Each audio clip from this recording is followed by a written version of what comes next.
Assalamualaikum, halo guys, ketemu lagi bersama saya Wafik Siti Nur Zakia. Di sini saya akan mewawancarai salah satu seorang bidan profesional, yaitu kira-kira siapa ya bidannya? Oke, kita lanjut aja. Sekarang aku mau berangkat ke kliniknya dan nanti kita kenalan di sana. Oke guys, jadi sekarang aku mau berangkat ke salah satu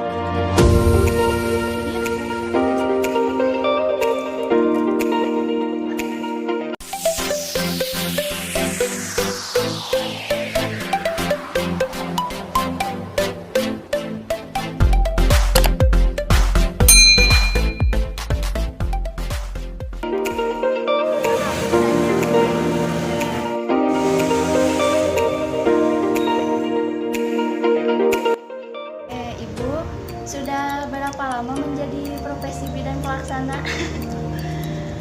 Menjadi bidan mulai dari bidan desa ya sampai Iya. sekarang sudah di puskesmas kurang lebih 22-23 tahun. Lamanya Bu. Udah lama, seumur anak ibu. Malah lebih ya. Iya.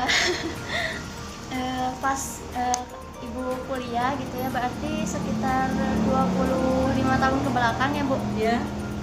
Kenapa Ibu pengen jadi bidan Bu? Biar buat motivasi juga. Ya ada motivasinya, mungkin melihat kakak ibu ada yang sebelumnya sudah menjadi bidan. Karena waktu itu kan bidan hanya D1 ya, dari Iya, sekolah perawat, dari SPK 1 tahun. Jadi ada program kebidanan. Kemudian kan langsung ditempatkan ikatan dinas. Nah, jadi mungkin usia muda kurang lebih waktu itu 20 tahunan ya, karena Iya. kan SPK itu SMA ya. Iya. Setara dengan SMA SPKT, kemudian nambah hanya 1 tahun jadi bidan dulu itu karena ada program pemerintah. Iya. Bagaimana peran bidan di lingkungan masyarakat sekitar sini Bu? Peran ibunya atau Peran seorang bidan. peran seorang bidan ya, perannya itu bidan kan jadi menteri kesehatannya ya. Oh iya. Apalagi dulu mah kan satu bidan satu desa, jadi wilayahnya cukup luas. Jadi bidan itu harus mengetahui kondisi kesehatan masyarakat di wilayah kerjanya gitu.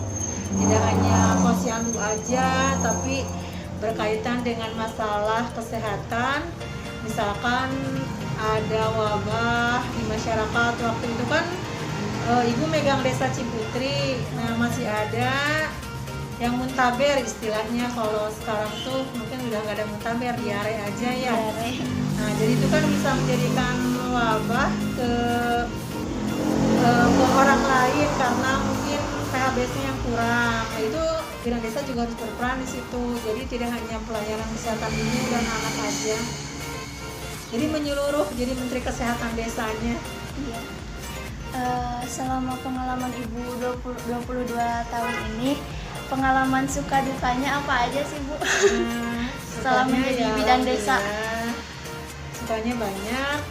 Kalau dukanya ya karena kita sudah menyatu ya dan apa ya menghayati profesinya ya, dukanya mah sedikit sebenarnya mah, karena emang di situ kan ada kepuasan pribadi gitu ya, tidak hanya materi aja yang kita kejar, tapi dengan profesi bidan kan kita bisa lebih beramal mungkin ya, beramal dari segi yang pertama mungkin kita niatin ibadah, jadi untuk menolong nyawa 2 orang itu ya, kalau kitanya nggak niat ibadah gitu, nggak ikhlas, mungkin dalam melakukan pelayanan banyak resikonya dan banyak hambatannya. Tapi kalau kitanya sudah ikhlas, yang insya Allah lah hambatan itu jadi nggak ada.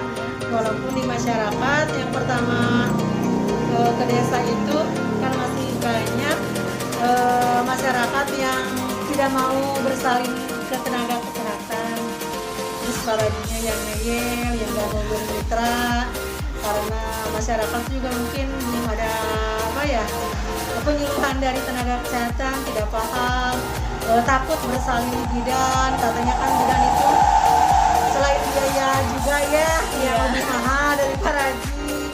Terus kadang-kadang parajinya juga mungkin karena pendidikannya nggak kurang ya, yang nggak tahu jadi suka memberikan mitos-mitos yang kurang baik di masyarakat, misalkan sama bidan tuh dijahit gitu, jadi takut-takuti sakit, sama bidan itu dikodok gitu ya.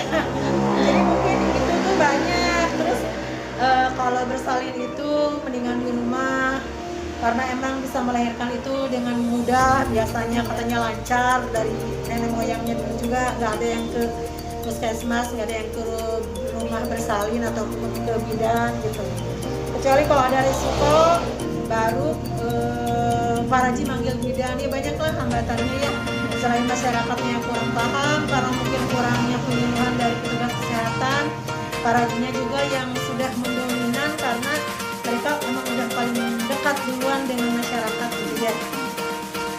Kalau motivasi ibu untuk generasi calon-calon bidan ke selanjutnya apa sih?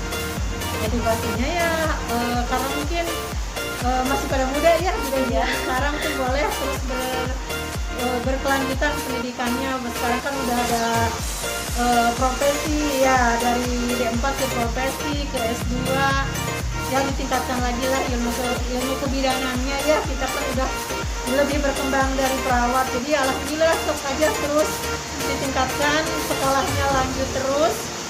Kemudian mungkin dari segi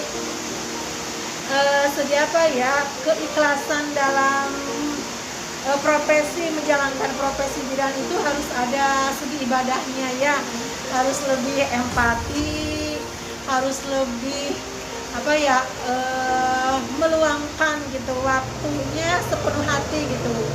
Jadi mungkin kadang-kadang kita tengah malam diganggu, kita juga punya anak kecil ditinggalkan gitu ya. Sebenarnya waktu jadi bidan desa itu, masa-masa sulit itu ibu mengalami gitu ya, nggak seperti sekarang kan datang pasien ke BPM udah mengerti dan paham pengen bersalin di pasienkes. Dulu mah selalu dipanggil, penyakit apapun manggil ke bidan tuh. Hanya mau melahirkan, yang diare, yang batuk pilek, yang panas, ya pelan-pelan, tapi kan itu sudah bergeser kebiasaan manggil. Sekarang sudah mulai paham dan harus bersalin di pasienkes, yang mana yang resiko dia sudah mengerti gitu. Dulu kan kalau ada yang PEB bilangnya kasar rumahan, kejang itu bukan karena penyakit PEB-nya, tetapi karena ada ketumpangan gitulah ya. Padahal dia itu udah resiko darahnya tinggi gitu. Jadi masyarakat masih menganggap itu hal-hal yang biasa gitu ya, padahal mah itu teh resiko. Jadi berangsur-angsur sekarang alhamdulillah sudah paham. Ibu mungkin cukup itu aja ya